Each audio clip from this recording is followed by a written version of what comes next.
ഉസ്താദുമാരുടെ ക്ലാസ്സുകളിലൊക്കെ നിങ്ങൾ ഒരുപാട് കേട്ടിട്ടുണ്ടാകും. സ്വർഗം എന്ന് പറയുന്നത് മാതാവിൻ്റെ കാലിൻ്റെ ചുവട്ടിലാണ്. ഇത് ഹദീസാണ്. നിങ്ങളുടെ കാലിൻ്റെ ചുവട്ടിലാണ്, അഥവാ മാതാവിൻ്റെ കാലിൻ ചുവട്ടിലാണ് ഓരോ മനുഷ്യൻ്റെയും സ്വർഗമെന്ന്. ഇതിനെയും ഗണ്ണിച്ചുകൊണ്ട് ഇമാം ഗസാലി റഹ്മത്തുള്ളാഹിയുടെ ഒരു അഭിപ്രായമുണ്ട്. ഞാൻ കൂടുതൽ വായിക്കാറുള്ളത് അവരുടെയൊക്കെ പുസ്തകങ്ങളാണ്. ഇമാം ഗസാലി റഹ്മത്തുള്ളാഹി പറയുന്നു, ഒരു മാതാവും ഇത് കണ്ടിട്ട് ആശ്വാസപ്പെടേണ്ടതില്ല. മാതാവിൻ്റെ കാലിൻ ചുവട്ടിലാണ് സ്വർഗമെന്ന് കാണുമ്പോൾ ഞങ്ങൾ എവിടെയോ ഉയരത്തിലാണ് എന്നൊരു മാതാവും ഗണിക്കേണ്ടതില്ല. ഇമാം ഗസാലി റഹ്മത്തുള്ളാഹി പറയാണ്, അത്രയും വലിയ ഉത്തരവാദിത്തമുണ്ടെന്ന ബോധമാണ് ഓരോ മാതാവിനും ഉണ്ടാകേണ്ടത്. എന്ന് വെച്ചാൽ മക്കളുടെ മുകളിൽ സ്വർഗമായി നിന്നുകൊടുക്കാൻ പറ്റണമെന്നാണ് അതിൻ്റെ മറ്റൊരർത്ഥം. മക്കളുടെ മുകളിൽ സ്വർഗമായി നിന്നുകൊടുക്കാൻ പറ്റണം. മാതാവിൻ്റെ കാലിൻ ചുവട്ടിലാണ് സ്വർഗമെന്ന് പറഞ്ഞാൽ മക്കളുടെ മുകളിൽ മാതാവിൻ്റെ വ്യക്തിത്വത്തെ അളക്കുമ്പോൾ മക്കളെ സംബന്ധിച്ചിടത്തോളം ഓക്കെ, മാതാവിൻ്റെ കാൽ ചുവട്ടിൽ നിൽക്കാൻ തയ്യാറാണ്. പക്ഷേ ഇതേപോലെ അതിൻ്റെ മുകളിൽ കയറി നിൽക്കണമെങ്കിൽ, തൻ്റെ മാതാവിൻ്റെ കാലിൻ ചുവട് സ്വർഗമാകണമെങ്കിൽ സ്വർഗീയമായ ഒരു ജീവിതത്തിന് നേതൃത്വം കൊടുക്കുന്ന ആളായിരിക്കണം മാതാവ് എന്നതാണ് അതിൻ്റെ അർത്ഥം. അല്ലാതെ എന്തെങ്കിലുമൊക്കെ തോന്നിയത് പറഞ്ഞ് എങ്ങനെയെങ്കിലുമൊക്കെ കുട്ടികളെ വളർത്തി മറ്റുള്ളവർക്കൊക്കെ ചാറ്റും ചെയ്ത് ഏതെങ്കിലും രൂപത്തിൽ വളരുന്ന ഒരാൾക്ക് മാതാവ് എന്ന് വിളിക്കാൻ പാടില്ല. മലയാളത്തിൽ ജനകൻ ജനനി എന്ന പ്രയോഗമുണ്ട്. ജനകൻ എന്ന് പറഞ്ഞാൽ ജനിപ്പിച്ചവൻ എന്നാണ്, ജനനി എന്ന് പറഞ്ഞാൽ ജനിപ്പിച്ചവൾ എന്നാണ്. അത് മൃഗങ്ങൾക്കും വേണമെങ്കിൽ പറയാവുന്നതാണ്. മൃഗങ്ങളുടെ പ്രയോഗത്തിൽ അത് ജനകനാണ്, ഇത് ജനനിയാണെന്ന് പറയാം. പക്ഷേ മനുഷ്യരുടെ കാര്യം വരുമ്പോൾ ജനകൻ ജനനി എന്നല്ല പ്രയോഗം, പകരം മാതാവ് പിതാവ് എന്നാണ്. എന്ന് പറഞ്ഞാൽ അത് ആത്മാവുമായി ബന്ധപ്പെട്ടതാണ്. ഒരു മനുഷ്യൻ്റെ മൊത്തമുള്ള വളർച്ചയിലും അവൻ്റെ എല്ലാ സങ്കടങ്ങളിലും അവൻ്റെ എല്ലാ സുഖത്തിലും ഒരുപോലെ നല്ല രീതിയിൽ നിന്ന് പോരുന്ന ഒരാൾക്കാണ് മാതാവ് എന്ന് പറയുന്നത്. അപ്പം മാതാവ് എന്നതിന് വലിയൊരു അർത്ഥമുണ്ട്. അങ്ങനൊരു മാതാവാകാൻ നമുക്ക് സാധിക്കുന്നുണ്ടോ എന്നതാണ്. ഞാൻ എത്രയോ പ്രസംഗങ്ങളിൽ പറഞ്ഞൊരു കഥാപാത്രമുണ്ട്. ആവർത്തിച്ചു പറയുന്നത് കൊണ്ട് നിങ്ങൾക്കൊന്നും തോന്നരുത്. യൂട്യൂബ് കേൾക്കുന്നവർ ചിലപ്പോൾ കേട്ടിട്ടുണ്ടാകും. പക്ഷെ കേൾക്കാതെ വയസ്സായ ആളുകളുടെ മുമ്പിൽ ഞാനൊരു കാര്യം പറഞ്ഞുകൊള്ളട്ടെ. 2003, 2004 മെഡിക്കൽ എൻട്രൻസിൽ 1ാം റാങ്ക് കിട്ടിയത് അശ്വിൻ കുമാർ എന്ന് പറയുന്ന കുട്ടിക്കാണ്. അശ്വിൻ കുമാറിന് 1ാം റാങ്ക് കിട്ടി. കുടിലിൽ കഴിയുന്ന മോനാണ്.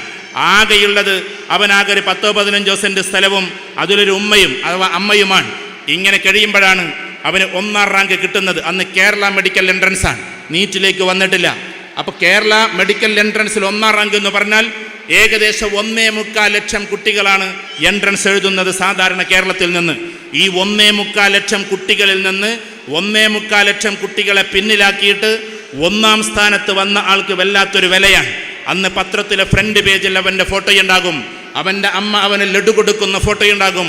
മൊത്തം മീഡിയയുടെ ഫോക്കസിങ് ആ കുട്ടിയിലേക്ക് തിരിയും അന്നത്തെ ദിവസം.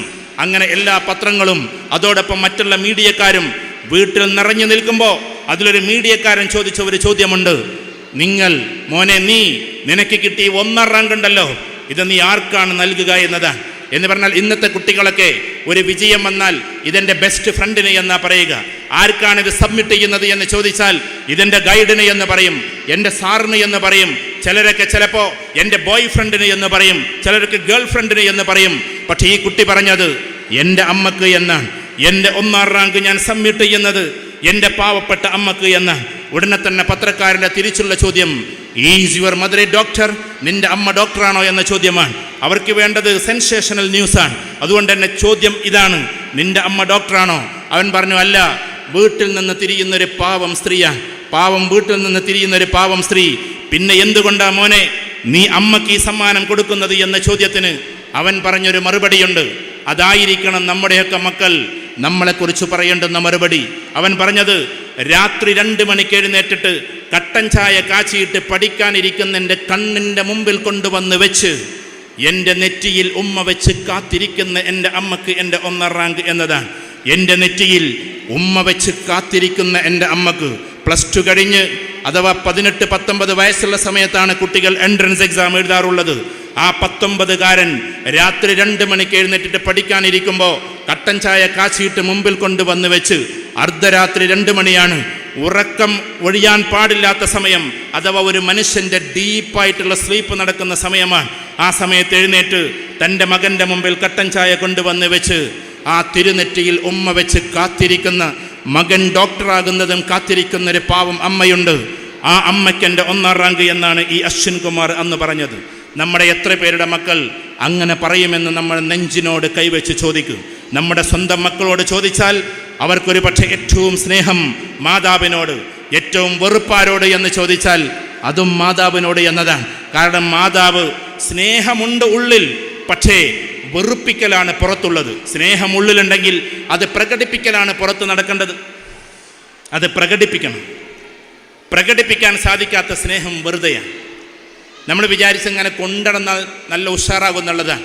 ഇല്ല, മനസ്സിൻ്റെ ഉള്ളിലുള്ള സ്നേഹം പ്രകടിപ്പിക്കാനുള്ളതാണ്. ചില ആൾക്കാർക്ക് അങ്ങനെയാണ്. ഇളച്ചിനോട് ഭയങ്കര സ്നേഹം ഉണ്ടാവും മൂത്തച്ചിക്ക്, പക്ഷേ പ്രകടിപ്പിക്കൂല. അത് കല്യാണത്തിന് പോകുമ്പോൾ അവൾ പ്രകടിപ്പിക്കും. എങ്ങനെയെന്നറിയാം? 2 ഓട്ടോറിക്ഷ വിളിച്ചിട്ട് രണ്ടാളും കൂടി പോവാം. ഈ അതിട്ട് പോരാ, ഞാൻ അതിട്ട് പോകാമെന്നറിയാം. രണ്ടാളും കൂടി ഒന്നിച്ചു പോകില്ല. അപ്പം സത്യത്തിൽ മൂത്തച്ചിയോടുള്ള സ്നേഹം, ഇളയച്ചിയോടുള്ള സ്നേഹം, നാത്തുവിനോടുള്ള സ്നേഹം ഉള്ളിൽ കൊണ്ട് നടന്നാൽ പോരാ, അത് പ്രകടിപ്പിക്കാൻ പറ്റില്ല. എങ്ങനെ പ്രകടിപ്പിക്കുക? അത് പ്രകടനാത്മകതയാണ്. എന്ന് വരുമ്പോൾ ഉദാഹരണത്തിന് നാത്തുവിന് വരുമ്പോൾ അങ്ങോട്ട് ചെന്ന് സ്വീകരിക്കൽ പ്രകടനാത്മകതയാണ്. അല്ലാതെ അകത്തേക്ക് കയറി വന്നിട്ട് അടുക്കള വരെ നിങ്ങളെ തേടി വരണമെന്നുണ്ടെങ്കിൽ അതിലെന്തോ പ്രശ്നമുണ്ട്. നിങ്ങൾ അടുക്കളയിൽ ജോലിയിലാണ്, അപ്പോൾ കുട്ടി വന്നിട്ട് പറയാൻ അതാ അമ്മായി വരണേന്ന്. അമ്മായി വരുന്നു എന്ന് പറയുമ്പോഴും നിങ്ങൾ അടുക്കളപ്പണി തന്നെ തുടരുകയാണെങ്കിൽ നിങ്ങളും ആ നാത്തൂനും തമ്മിൽ മാനസികമായി എന്തോ പ്രശ്നമുണ്ട്.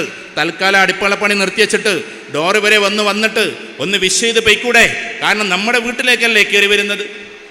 ഇതാണ് പ്രകടനാത്മകത എന്ന് പറയുന്നത്.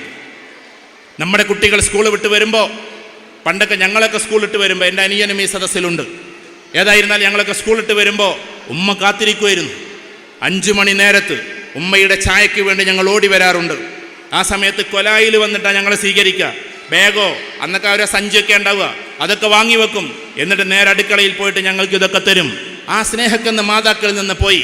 ഇന്ന് കുട്ടികൾ സ്കൂൾ വിട്ട് വരുമ്പോൾ മെല്ലെ വാതിൽ തുറന്ന്, കോളിംഗ് ബെല്ല് നെക്കിയാൽ പോലും ചിലപ്പം തുറക്കാണ്ടില്ല, വാതിൽ തുറന്ന് അകത്തേക്ക് പോയി കുട്ടികൾ ബാഗൊക്കെ വെച്ച് വന്നാലും ഉമ്മ സോഫയുടെ മൂലയിലിരുന്ന് അല്ലെങ്കിൽ ബെഡ്റൂമിലിരുന്നിട്ട് വാട്സപ്പിലെ ചാറ്റിംഗ് തുടരുകയാകും. പിന്നെ ഏത് മാതൃത്വത്തെക്കുറിച്ചാണ് നമ്മൾ സംസാരിക്കുന്നത്? ഈ കുട്ടികളോടുള്ള സ്നേഹം പ്രകടിപ്പിക്കുക എന്ന് പറഞ്ഞാൽ സ്കൂൾ വിട്ട് വരുമ്പോൾ സ്വീകരിക്കലും, സ്കൂൾ വിടാൻ വേണ്ടി പോകുമ്പോൾ ഏതെങ്കിലും, ഞാൻ ഈ മുക്കൻ കുടുംബത്തോടല്ല പറഞ്ഞത്, ഏതെങ്കിലും ഒരു ബസ് ഡ്രൈവറോടോ അല്ലെങ്കിൽ ഒരു ഓട്ടോറിക്ഷ ഡ്രൈവറോടോ ഒരു നേരത്തെ ചിരിക്കു വേണ്ടി മാത്രം ഏതെങ്കിലും ഒരു റോഡരികിലേക്ക് കയറിപ്പോകലല്ല സ്നേഹത്തിൻ്റെ പ്രകടനാത്മകത. പകരം അവരെ മൈൻഡ് ചെയ്യാതെ തൻ്റെ മക്കളെ സ്നേഹപൂർവ്വം പറഞ്ഞയക്കലാണ് സ്നേഹത്തിൻ്റെ പ്രകടനാത്മകത എന്നതുകൊണ്ട് ഉദ്ദേശിക്കുന്നത്.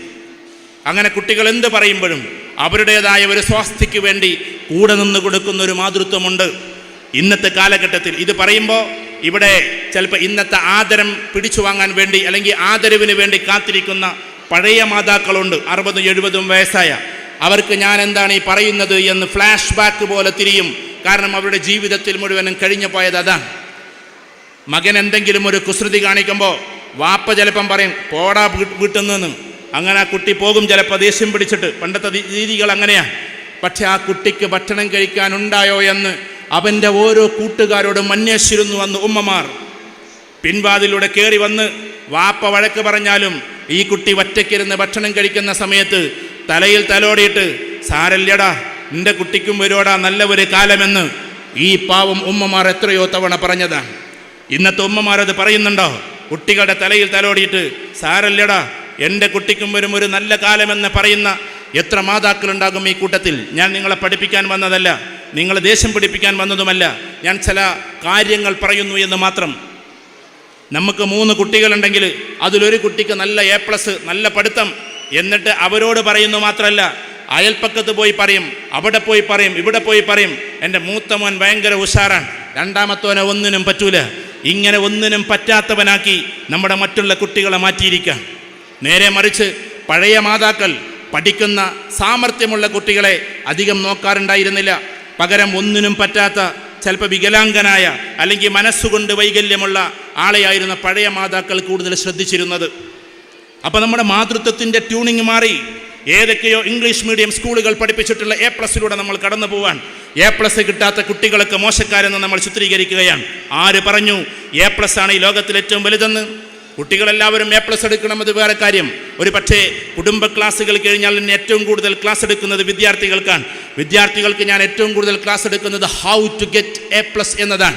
എങ്ങനെ A+ കിട്ടുമെന്ന മനഃശാസ്ത്രപരമായ ക്ലാസ് എടുക്കുന്ന അതേ നാക്കുകൊണ്ട് തന്നെ ഞാൻ നിങ്ങളോട് പറഞ്ഞുകൊള്ളട്ടെ, A+ എന്നതല്ല ഈ ലോകത്തിലെ ഏറ്റവും വലിയ കാര്യം. A+ കിട്ടുന്ന കുട്ടികൾ മാത്രം നല്ലവർ. ഞാനിപ്പോൾ ഈ A+ൻ്റെ ആഘോഷ പരിപാടിക്ക് പോകാറില്ല. എന്നെ ഒരുപാട് ക്ഷണിക്കാറുണ്ട്. കാരണം ഇതൊക്കെ ഏറ്റുവാങ്ങുമ്പോൾ മനസ്സുകൊണ്ട് പിടയ്ക്കുന്ന കുറേ ഉമ്മമാരും മനസ്സുകൊണ്ട് പിടയ്ക്കുന്ന കുറേ കുട്ടികളും ഈ സദസ്സിലുണ്ടാകും. അവർ നമുക്ക് വേണമെങ്കിൽ ഒറ്റയ്ക്ക് വിളിച്ചിട്ട് ആദരിക്കാം. പക്ഷേ കൂട്ടത്തിൽ ആദരിക്കുമ്പോൾ മനസ്സുകൊണ്ട് പിടയുന്ന കുറേ കുട്ടികളുണ്ട്. അവർക്കൊരു പ്രചോദനവും അതുകൊണ്ട് കിട്ടുന്നില്ല. A+ വാങ്ങുന്നവർ വാങ്ങട്ടെ, അത് വാങ്ങണമെന്നാണ് നമ്മുടെ ഈ മോഹം. അതെങ്കിലും വാങ്ങണം. പക്ഷെ അതില്ല എന്നതുകൊണ്ട് നമ്മുടെ കുട്ടികളെ പിന്നിലാക്കരുത്. ഇപ്പം നമുക്ക് 3 മക്കളുണ്ടെങ്കിൽ അതിലൊരാൾ ദുബായിൽ, ഒരാൾ കുവൈറ്റിൽ, ഒരാൾ സൗദി അറേബ്യയിൽ. അതിൽ സൗദി അറേബ്യയിലുള്ള ആൾ പാവം ഡ്രൈവറാണ്, മറ്റവന് ഭയങ്കര ശമ്പളമുണ്ട്. ഈ സാധു ആകെ അയക്കും ഒരു 1000 രൂപ അല്ലെങ്കിൽ 2000 രൂപ ഉദാഹരണത്തിന്, അല്ലെങ്കിൽ 5000 രൂപ. അങ്ങനെ ഈ ആൾ വരുമ്പോൾ ഒരു മൈൻഡ് ചെയ്യാത്തൊരവസ്ഥ ഒരു ഉമ്മക്കുണ്ടെങ്കിൽ എന്തായിരിക്കും കാര്യം? അപ്പോൾ സ്വന്തം മക്കളെ അവർ ചിലപ്പോൾ സാമ്പത്തിക സ്വസ്ഥത ഉള്ളവരായാലും ഇല്ലാത്തവരായാലും, ഞാൻ പറയാം ഇല്ലാത്തവർക്ക് കൂടുതൽ കൊടുക്കണം എന്നാണ്. നിങ്ങളുടെ കൂട്ടത്തിൽ നല്ല സമ്പന്നരായ മക്കളുണ്ടെങ്കിൽ അവരെ കൂടെ പോകല്ലേ ഉമ്മമാർ, പകരം ഇല്ലാത്തവൻ്റെ കൂടെ കൂടും. സാമ്പത്തിക സ്ഥിതി കൂടിയവർക്ക് കുറച്ച് കപ്പാസിറ്റി ഒക്കെ ഉണ്ടാവും, അവൻ്റെ പണിയൊക്കെ പോയിക്കോളും. പക്ഷേ അതൊന്നും ഇല്ലാത്ത കുട്ടികളുണ്ടാവും, അവരുടെ കൂടെയാണ് കൂടേണ്ടത്. അതാ ഞാൻ പറഞ്ഞത്, പഴയ ഉമ്മമാർ പറഞ്ഞ വാക്കതായിരുന്നു, സാരല്ലടാ എൻ്റെ കുട്ടിക്കും വരോടാ നല്ല ഒരു കാലമെന്നാണ്. മരിക്കുന്ന സമയത്ത് പോലും ഉമ്മമാരുടെ വ്യാധി തൻ്റെ ഇളയ മോനെക്കുറിച്ചായിരിക്കും, അല്ലെങ്കിൽ ജോലി കിട്ടാത്ത മോനെക്കുറിച്ചായിരിക്കും. മക്കളെല്ലാവരും കൂടി വിളിച്ചിട്ട് പറയൽ അവൻ്റെ കാര്യം ആലോചിക്കുമ്പോൾ ആ സങ്കടമെന്നാണ്. ആ കഥ എന്തേ ഇന്ന് നമ്മൾ മറന്നു പോകുന്നു.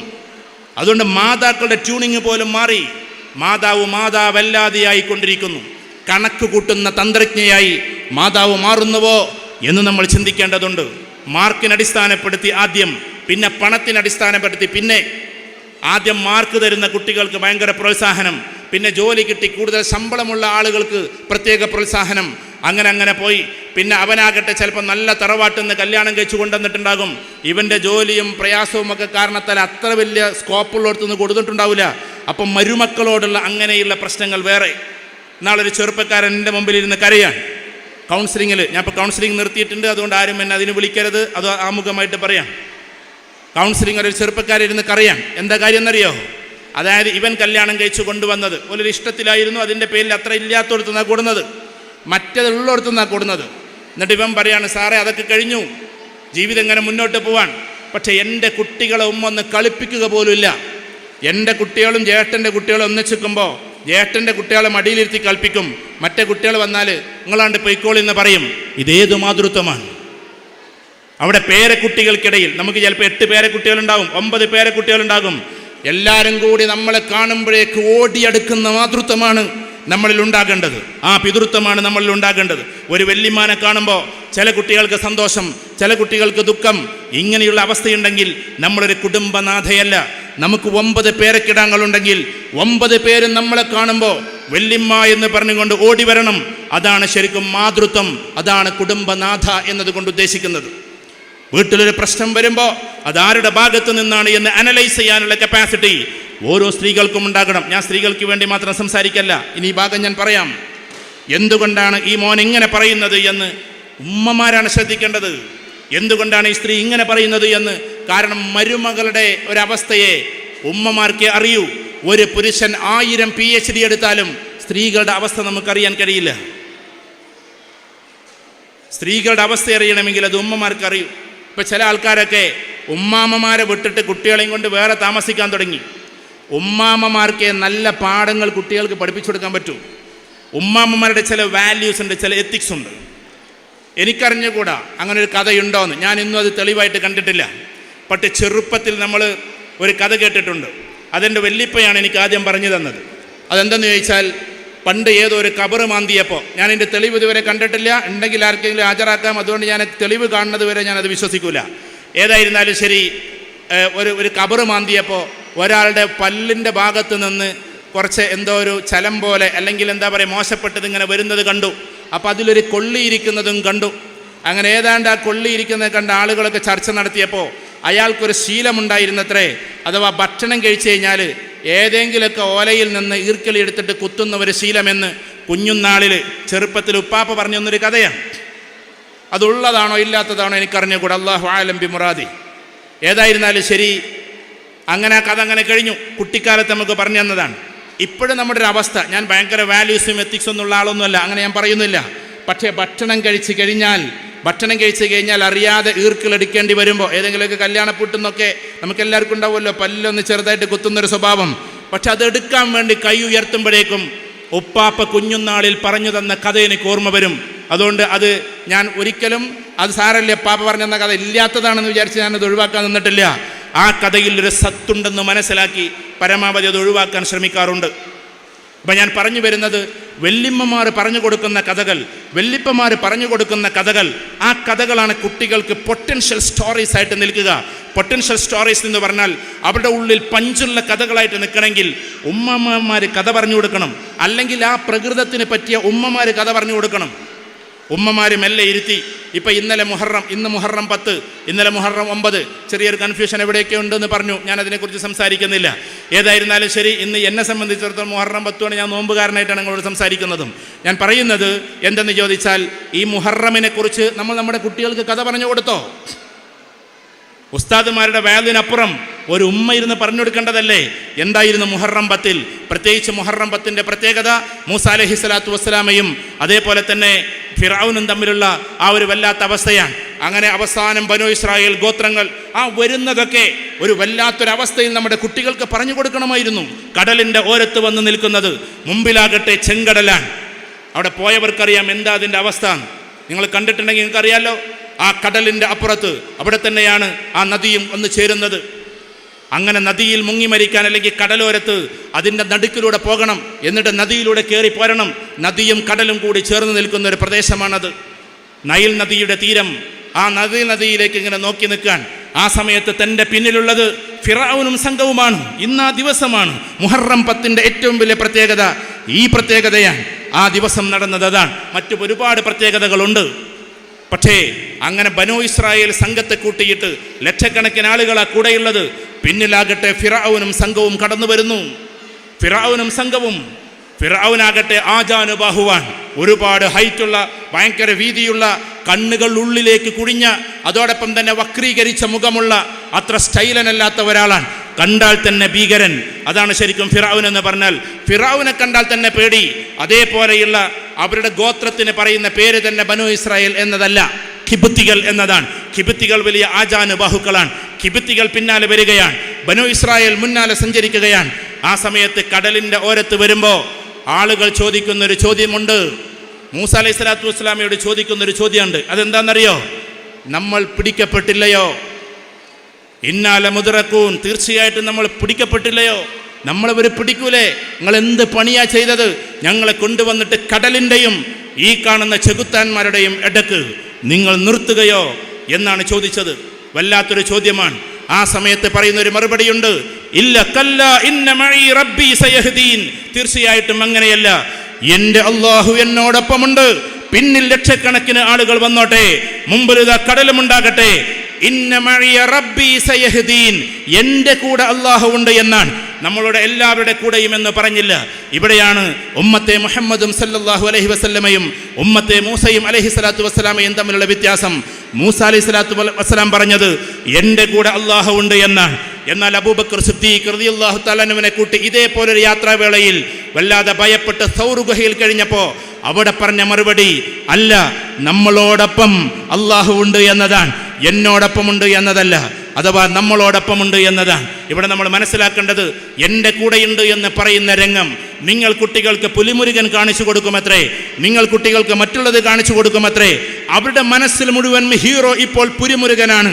അഥവാ ഒരു പുലിയെ കൊണ്ടുവന്ന് ഏകദേശം 6 മാസത്തോളം ട്രെയിനിങ് കൊടുത്ത് അതിൻ്റെ പല്ലുകൾക്കൊക്കെ ക്ലിപ്പിട്ട് കൊടുത്ത് അങ്ങനെ ഏകദേശം വിദേശ രാജ്യത്തിൽ നിന്ന് സ്റ്റണ്ട് മാസ്റ്ററേയും കൊണ്ടുവന്ന് മോഹൻലാലിൻ്റെ ആ തടി വെച്ചിട്ട് ഏതൊക്കെ ചെയ്യാൻ പറ്റുമോ അതൊക്കെ പ്രാക്ടീസ് ചെയ്യിപ്പിച്ച് ഡ്യൂപ്ലിക്കേറ്റായി തൻ്റെ ഓരോ സമയത്തും അഭിനയിച്ചതിനെ ഇന്ന് കുട്ടികൾ തൻ്റെ നെഞ്ചോട് ചേർത്തുവെങ്കിൽ ഈ ഒരു ഹീറോയിസത്തിനെ നമ്മൾ എന്തേ പറയാതെ വിട്ടത്?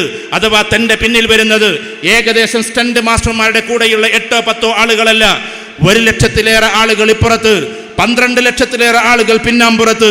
ഈ 12 ലക്ഷം വരുന്ന ആളുകളോട് എങ്ങനെയാണ് ഏറ്റുമുട്ടുക? ഹസ്രത്ത് മൂസ അലൈഹിസ്സലാത്തു വസ്സലാം നമ്മുടെ മക്കളൊന്ന് പകച്ചു നിൽക്കണം. ആ കഥ പറഞ്ഞു കൊടുക്കേണ്ടുന്ന ദിനമാണ് ഇന്ന്. ആ ഹീറോയിസത്തിലേക്ക് മൂസാ നബിയെ കൊണ്ടുപോകേണ്ടുന്ന സമയമാണ് ഇന്ന്. നമ്മളിൽ എത്ര പേരത് ചെയ്തു കൊടുത്തിട്ടുണ്ട്? ചെയ്തു കൊടുത്തിട്ടില്ലെങ്കിൽ നമ്മുടെ മാതൃത്വത്തിന് അഥവാ നമ്മുടെ കുടുംബനാഥ എന്ന പ്രയോഗത്തിന് എവിടെയോ ഒരു പ്രശ്നമുണ്ട് എന്നാണ്. ഇന്നും ഈ മുഹറം 10 കഴിഞ്ഞിട്ടും മൂസാ നബിയേക്കാൾ അവരുടെ ഹൃദയത്തിൽ പുലിമുരുകൻ ജീവിക്കുന്നുവെങ്കിൽ, മൂസാ നബിയേക്കാൾ അവരുടെ ഹൃദയത്തിൽ വേറെ ഏതെങ്കിലും കഥാപാത്രങ്ങൾ ജീവിക്കുന്നുവെങ്കിൽ അതിനർത്ഥം നമ്മളെന്ന മാതൃത്വത്തിന്, നമ്മുടെ പിതൃത്വത്തിന് എവിടെയോ ഒരു പ്രശ്നമുണ്ട്. അതിൻ്റെ പ്രോസസ്സിങ്ങിനെ ഞാൻ പറയുന്നില്ല, പകരം നമ്മുടെ കൾച്ചറിൽ എവിടെയോ ഒരു പ്രശ്നമുണ്ട് എന്നത് തന്നെയാണ്. ആ കഥ പറഞ്ഞു കൊടുക്കേണ്ടത് ഉമ്മാമ്മമാരാണ് കൂടുതലും. കാരണം ഉമ്മാമ്മമാരുടെ ഇടയിൽ താടയിൽ കൈവച്ചുകൊണ്ട് കഥ കേൾക്കാൻ പാവം പേരക്കുട്ടികൾക്ക് വല്ലാത്ത ഇഷ്ടമാണ്. സ്നേഹത്തോടെ അടിക്കാറില്ല ഉമ്മാമ്മമാരെ കുട്ടികളെ. അടിച്ചാത്തതിനൊരു ചെറിയ കൊട്ടേ കൊട്ടുള്ളൂ. കാരണം അവരവരുടെ മക്കളെ അടിച്ചതുപോലെ ഒരിക്കലും പേരക്കുട്ടികളെ അടിക്കാറില്ല. വല്യപ്പന്മാർ അധികം പേരക്കുട്ടികളെ അടിക്കാറില്ല. മക്കളെ അടിച്ചിട്ടുണ്ടാകും, പക്ഷേ പേരക്കുട്ടികളെ അടിക്കാൻ അധികം അനുവദിക്കാറില്ല. അതിൻ്റെ ഒരു സൈക്കോളജി ഉണ്ട്. കാരണം 40-50 ഒക്കെ കഴിഞ്ഞാൽ സൈക്ലിക്കൽ ലിവജേഷൻ എന്ന് പറയുന്നൊരു സംഭവമുണ്ട്. എന്ന് പറഞ്ഞാൽ പ്രായം കൂടുന്തോറും കുട്ടിയായ മനസ്സിലേക്ക് നമ്മൾ മടങ്ങും. അഥവാ കുട്ടിയുടെയും പ്രായമുള്ളവരുടെയും മനസ്സൊന്നായിരിക്കും. അതുകൊണ്ട് അവർ തമ്മിലുള്ള റാപ്പോ, ഇംഗ്ലീഷിൽ അതിന് റാപ്പോ എന്ന് റാപ്പോട്ട് എന്ന് എഴുതും, പക്ഷേ റാപ്പോ എന്നേ പറയൂ. ഞാൻ തിരിയുന്ന നല്ലോണം 80% ആൾക്കാർക്ക് അത് മനസ്സിലാകും. തിരിയാത്തവർക്കും വേണ്ടിയിട്ടാണ് പറയുന്നത്. എല്ലാവരും പരിഗണിച്ച് സംസാരിക്കണമല്ലോ, അതുകൊണ്ടാണ്. റാപ്പോ എന്ന് പറഞ്ഞാൽ പരസ്പരമുള്ള മനസ്സിലാക്കാനുള്ള ബന്ധം എന്നതാണ്. ആ റാപ്പോ ഉമ്മാമയും പേരക്കുട്ടികളും തമ്മിലുള്ള ബന്ധം പോലെ ഒരിക്കലും ഉമ്മാക്കും മക്കൾക്കും കഴിയില്ല. കാരണം ഉമ്മാക്ക് ഉത്തരവാദിത്തമുണ്ട്. ഏകദേശം 14 മണിക്കൂർ നിങ്ങൾ അടുക്കളയിലാണ്. കുട്ടി വന്ന് ചോദിക്കുമ്പോൾ അങ്ങോട്ട് മാറ്, അല്ലെങ്കിൽ അതിലൂടെ നടക്കരുത്, ഞാൻ തുടക്കാണ് എന്ന് പറയും. നിങ്ങളൊരു മോപ്പിട്ട് തുടക്കുണ്ടാവും. കുട്ടി അതിലൂടെ ഒന്ന് പോയാൽ ചിലപ്പോൾ മോപ്പ് തല മാറിയിട്ട് നിങ്ങളെ കുട്ടി അടിക്കുകയും ചെയ്യും. കാരണം നിങ്ങളെ സംബന്ധിച്ചിടത്തോളം നിങ്ങളുടെ ടൈൽസാണ് ഏറ്റവും വലുത്. നിങ്ങളുടെ ഈ കാണുന്ന ഓരോ പളപ്പളപ്പുള്ള പിന്നെ മറ്റുള്ള എന്താ പറയുക മാർബിൾസുമാണ് നിങ്ങൾക്ക് പ്രധാനം. പക്ഷെ ഉമ്മാമ്മയെ സംബന്ധിച്ചിടത്തോളം വീടധികമൊന്നും പളപളപ്പില്ലെങ്കിലും പേരക്കുട്ടിയാണ് ഏറ്റവും പ്രധാനപ്പെട്ടത്. അതുകൊണ്ട് ഈ ഉമ്മാമ്മമാരോട് എപ്പോഴാണോ നമ്മൾ അനിഷേധ്യമായ രീതിയിൽ സ്നേഹം കൊടുക്കാതെ പോകുന്നത്, അപ്പോഴാണ് നിഷേധിക്കാൻ പറ്റാത്ത രീതിയിലുള്ളൊരു സ്നേഹമുണ്ട്, അത് കൊടുക്കാൻ പറ്റാതെ പോകുന്നത് നമ്മുടെ കൾച്ചർ ഇല്ലാതെയാകുന്നു എന്നാണ് അർത്ഥം. കാരണം കുട്ടികൾക്ക് മുഴുവൻ ഇപ്പം മെറ്റീരിയലിസ്റ്റിക് തോട്ടാണ്. കുട്ടികൾക്ക് മുഴുവൻ മൊബൈൽ മതി. വാപ്പ ഗൾഫിൽ നിന്ന് വിളിച്ചാൽ നിങ്ങളെന്നാ വരികയെന്നാ ചോദിക്കുക. നിങ്ങളെന്നാ വരുന്നതെന്ന് ചോദിച്ചാൽ വാപ്പ വരുന്നതല്ല ഇവൻ്റെ താല്പര്യം. വാപ്പാൻ്റെ കൂടെ ഒരു മൊബൈൽ വരാനുണ്ട്, അത് കിട്ടലാണ് ഇവൻ്റെ താല്പര്യം. വാപ്പാർ വീട്ടിലേക്ക് വന്നാൽ ചിലപ്പോൾ വാപ്പാൻ്റെ മൊബൈൽ എന്തുണ്ടാവുള്ളൂ? വാട്സാപ്പും ഈ പറഞ്ഞ യൂട്യൂബൊക്കെ ഉണ്ടാവുള്ളൂ. ഉമ്മ പാവം പഴയ അൽക്കാട്ടിലേറ്റൊക്കെ നടക്കുന്നുണ്ടാവും. അപ്പോൾ വാപ്പം കണ്ട് കയറി വരിക എന്ന് പറഞ്ഞാൽ കുട്ടികൾക്ക് ഭയങ്കര സന്തോഷമാണ്. എന്താ കാര്യം എന്നറിയോ? വാപ്പ വന്നതിലെല്ലാം ഇന്നത്തെ കുട്ടികൾക്ക് സന്തോഷം. ഇന്നത്തെ കുട്ടികൾക്ക് സന്തോഷം വാപ്പാൻ്റെ കൂടെയുള്ള മൊബൈൽ കയറി വന്നതിലാണ്. കാരണം വാപ്പ വീട്ടിലുണ്ടെങ്കിൽ മൊബൈൽ കുട്ടികൾക്കൊന്ന് കളിക്കാൻ കൊടുക്കും. ഇങ്ങനെ കുട്ടികൾ മുഴുവൻ മെറ്റീരിയൽസിൻ്റെ കൂടെയായി. അവരെ സംബന്ധിച്ചിടത്തോളം മധുമതി. കുറച്ച് കഴിയുമ്പോൾ അവർക്ക് ബൈക്കാണ് വേണ്ടത്. ഇപ്പോൾ മൊബൈൽ ആവശ്യപ്പെടുന്ന കുട്ടികൾ കുറച്ച് കഴിഞ്ഞാൽ ബൈക്ക് ആവശ്യപ്പെടും. ബൈക്ക് ആവശ്യപ്പെട്ടാൽ പിന്നെ അതിൻ്റെ അപ്പുറത്തേക്ക് കാർ ആവശ്യപ്പെടും. ഞാൻ ഇന്നിവിടെ നിൽക്കുന്നത് പല സങ്കടത്തോടു കൂടിയാണ്. ഇത്രയും ആളുകൾ കൂടുന്നിടത്ത് വരാതിരിക്കുന്നത് ശരിയല്ലല്ലോ എന്ന് വിചാരിച്ചിട്ടാണ്. എൻ്റെ നാട്ടുകാരനും നാളെ നിങ്ങൾ പത്രത്തിലൊരു പക്ഷേ കാണും. അതോടൊപ്പം തന്നെ ഞങ്ങൾ വളരെ സ്നേഹത്തോടെ വിളിക്കുന്ന ഫവാസാജി എന്ന് പറയുന്നൊരു മനുഷ്യൻ്റെ മകൻ, ഏകദേശം ഒരു വയസ്സെത്രാന്ന് എനിക്ക് അറിഞ്ഞുകൂടാ, ഒരു 26-30 ഒക്കെ ഉള്ളിലുണ്ടാവുള്ളൂ എന്ന് ഞാൻ വിചാരിക്കുന്നു. കൃത്യമായി എനിക്കറിയില്ല. ഏതായിരുന്നാലും ശരി, അവനൊരു ആക്സിഡൻറ്റിൽ മരിച്ച് ഇന്ന് ഹോസ്പിറ്റലിൽ കിടക്കാൻ. ഇങ്ങോട്ട് വരുന്ന സമയത്ത് നിങ്ങൾക്ക് സമയം വൈകുമെന്നതിൻ്റെ പേരിലാണ് പ്രസംഗം കഴിഞ്ഞ് നമുക്ക് പോകാനുള്ളത്. നേരെ ഹോസ്പിറ്റലിലേക്കാണ്. മോർച്ചറിയിൽ കിടക്കുന്ന അവൻ്റെ മയ്യത്ത് കാണാൻ വേണ്ടിയിട്ടാണ് ഇവിടെ നിന്ന് എനിക്ക് പോകേണ്ടി വരുന്നത്. ഇവിടെ നമ്മൾ ആലോചിക്കേണ്ടത് നമ്മുടെ കുട്ടികൾക്കൊരു സങ്കോചവുമില്ലാതെ, ഈ കുട്ടി പാവാണ് കേട്ടോ, അതെങ്ങനെയോ നടന്ന ആക്സിഡൻ്റാണ്, ഈ കുട്ടി ഇതിൽപ്പെട്ടതല്ല, അവൻ നന്നായി ഉപ്പയുടെ കൂടെ നടക്കുന്ന ആളാണ്, ബിസിനസ് ചെയ്യുന്ന ആളാണ്, അതിൻ്റെ കൂട്ടത്തിൽ അവൻ്റെ വണ്ടി ഇടിച്ചിരിക്കാൻ. അപ്പുറത്തുനിന്ന് വന്നവർക്കോ ആർക്കായാലും ഇതൊക്കെ ഒരു പ്രശ്നം തന്നെയല്ലേ. ഇന്ന് നമ്മുടെ കുട്ടികൾക്ക് വാഹനം വാങ്ങിച്ചു കൊടുക്കുമ്പോൾ നമ്മൾ ചിന്തിക്കാറുണ്ടോ? ഇതുമ്മമാർ ശ്രദ്ധിക്കേണ്ടതാണ്. വാഹനം അങ്ങോട്ട് വാങ്ങിച്ചു കൊടുക്കാൻ ചില ആൾക്കാർക്ക് ലൈസൻസ് ഒന്നുമില്ല. അത് വാപ്പ 25,000 ഉറുപ്പ്യ അടക്കണം, 3 വർഷം ജയിലിൽ കിടക്കണം എന്ന് പറഞ്ഞാലും നമ്മളെ മനസ്സിൽ അപ്പം തന്നെ വരല് സ്ഥലം MLA-യുടെ പിന്നെ മുഖമാണ്, അല്ലെങ്കിൽ ഏതെങ്കിലും MP-യുടെ മുഖമാണ്, അല്ലെങ്കിൽ വിളിച്ചറിയാൻ പറ്റിയ ആൾക്കാരുടെ.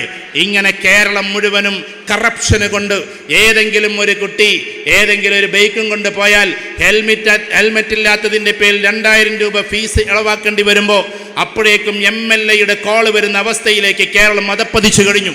ഞാൻ ഞാൻ ആരെയും പഠിപ്പിക്കുകയല്ല. രാഷ്ട്രീയത്തിൻ്റെ നേതൃത്വത്തോട്, അഥവാ അത് ഏത് രാഷ്ട്രീയവുമാകട്ടെ, അത് മുസ്ലിം ലീഗിൻ്റെ അല്ലെങ്കിൽ കോൺഗ്രസിൻ്റെ അല്ലെങ്കിൽ മാർക്സിസത്തിൻ്റെ ഏത് രാഷ്ട്രീയത്തിൻ്റെ വക്താക്കളും ഒരു കുട്ടി അനീതി ചെയ്താൽ അവനെ പിന്തുണക്കാതിരിക്കുക എന്നതാണ്. നാളത്തെ ഒരു വോട്ടിന് വേണ്ടി ഈ കുട്ടിക്ക് വേണ്ടി നിങ്ങൾ എന്തെങ്കിലും ചെയ്തു കൊടുത്താൽ ആ കുട്ടി ക്രിമിനലായിക്കൊണ്ടിരിക്കുകയാണ് എന്ന രീതി നമ്മൾ പഠിക്കേണ്ടതുണ്ട്.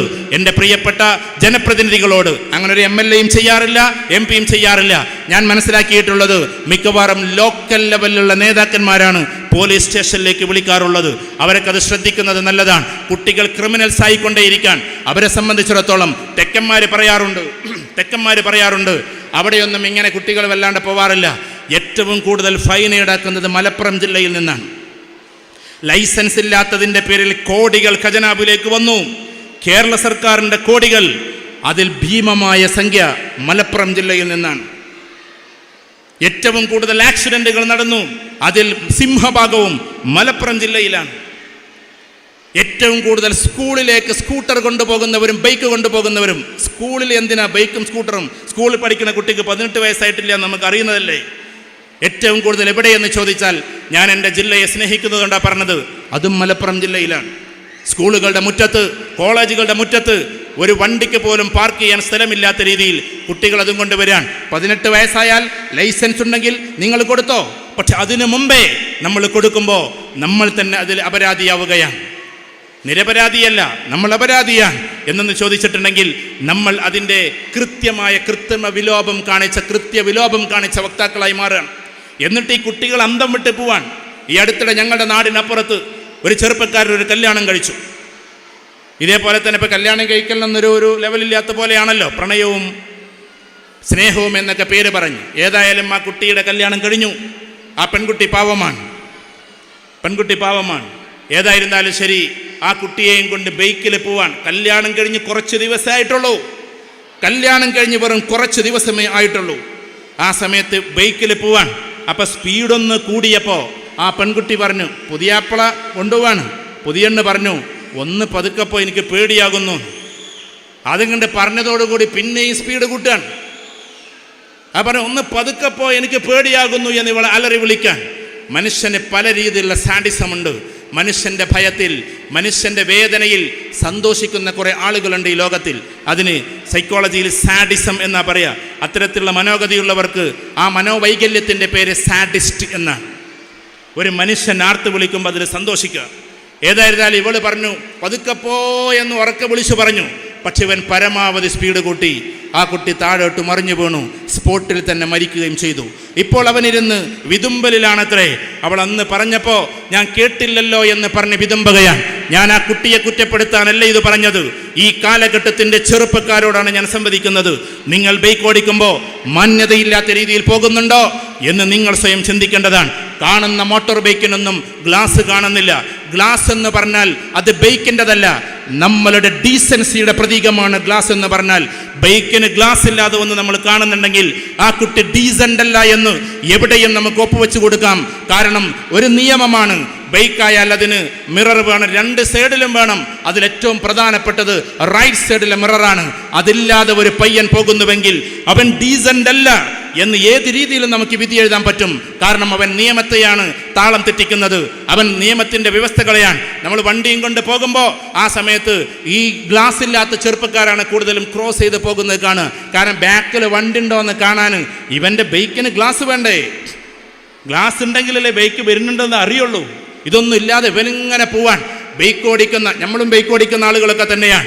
ബൈക്ക് ഓടിക്കുന്നവർക്ക് ഒരു രീതിശാസ്ത്രമുണ്ട്. എക്സിക്യൂട്ടീവ് ലെവൽ അല്ലാതെ പോകുന്നവർക്ക് ബൈക്കും കൊണ്ട് എങ്ങനെയും പോകാമെന്നാണ് നമ്മൾ പഠിച്ചു വെച്ച നിയമം. ബൈക്കും കൊണ്ട് എങ്ങനെയും പോകാതെ, ബൈക്ക് ഒരു വാഹനമാണ്, എല്ലാ വാഹനവും പോകാനുള്ള നിയമം ബൈക്കിനുമുണ്ട്. അതുപോലും ഭേദിച്ചുകൊണ്ട് ഏതൊക്കെയോ. ഇനി ഈ ആർത്തനാദം എവിടെ കൊണ്ടുപോയി അവസാനിപ്പിക്കും നമ്മൾ?